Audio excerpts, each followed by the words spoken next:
நிறைய மனிதர்களை ஒருங்கிணைக்கும் ஒரு இடத்திலும் அவர்களுக்கு என்ன நேருகிறது என்பதை தீர்மானிக்கும் இடத்திலும் இருக்கிறவர்கள். நாங்க எப்பவுமே எதையாவது சொல்லணும் அப்படின்னு நினைச்சோம்னா இந்த பாலிசி மேக்கர்ஸுக்கு தான் நம்ம அட்ரஸ் பண்ணுவோம். இந்த பாலிசி மேக்கர்ஸ் உங்களுடைய பாலிசிஸ் இப்படி இருக்கு, ஒண்ணு அதுல இருக்கிற தவறுகள் என்ன, இல்ல அதை நீங்க செயல்படுத்துறதுல நடக்கிற அந்த லூப் ஹோல்ஸ் என்ன, அது எப்படி டிரான்ஸ்ஃபார்ம் ஆக மாட்டேங்குது அப்படின்றத பத்தி தான் பேசிக்கிட்டே இருக்கும். அப்படியான மிக மிக முக்கியமான ஒரு இடத்துல இருக்கிறவங்க நீங்க எல்லாருமே. பாலிசி மேக்கர்ஸ் அப்படின்றது வெறும் ரூல் மேக்கிங் மட்டும் கிடையாது, அந்த ரூல்ஸ் எல்லாத்தையும் செயல்படுத்துகிறது என்பதுதான். ஏன்னா ரூல்ஸ் நிறையவே இருக்கு, அதெல்லாம் செயல்பட்டு இருந்தா இந்நேரம் இங்க உட்கார்ந்து பேச வேண்டிய அவசியமே இருந்திருக்காது அப்படின்றதுதான். ஏன்னா சட்டங்கள் இருக்கு, எதுல சட்டம் இல்லை, யாருக்கு பாதுகாப்பான சட்டம் இல்லை, பெண்களுக்கு பாதுகாப்பான சட்டம் இருக்கு, மாற்றுத்திறனாளிகளுக்கு பாதுகாப்பான சட்டங்கள் இருக்கு, வேற்று பாலினத்தவர்களுக்கு எல்லாருக்குமே ஆன சட்டங்கள், மனிதர்களுக்கான சட்டங்கள் இருக்கு.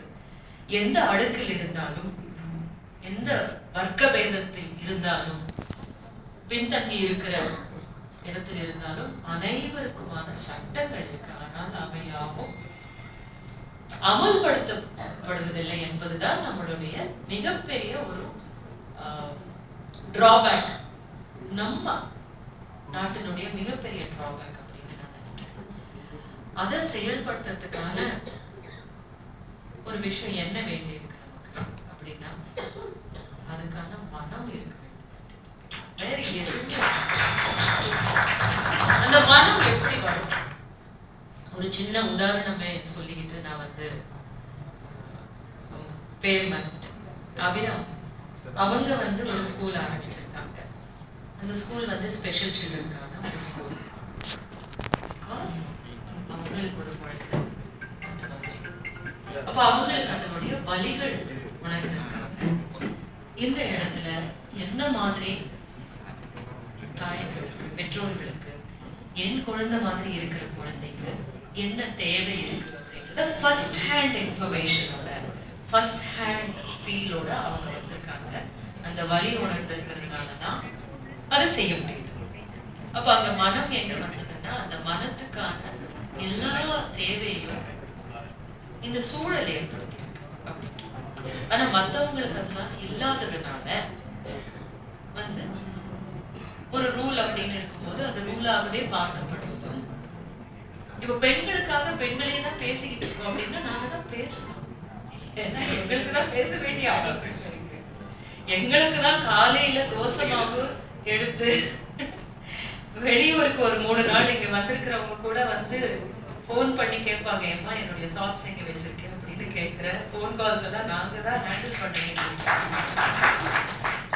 2 நாள் நீ போயிட்டு வந்துட்டீங்க அப்படின்னா நீங்க வருஷம் முழுக்க எத்தனை நாள் போயிட்டு வரீங்க அதுக்கு கணக்கு இருக்கா அப்படின்னு யாரும் எங்களுக்காக யாரும் கேட்க மாட்டாங்க.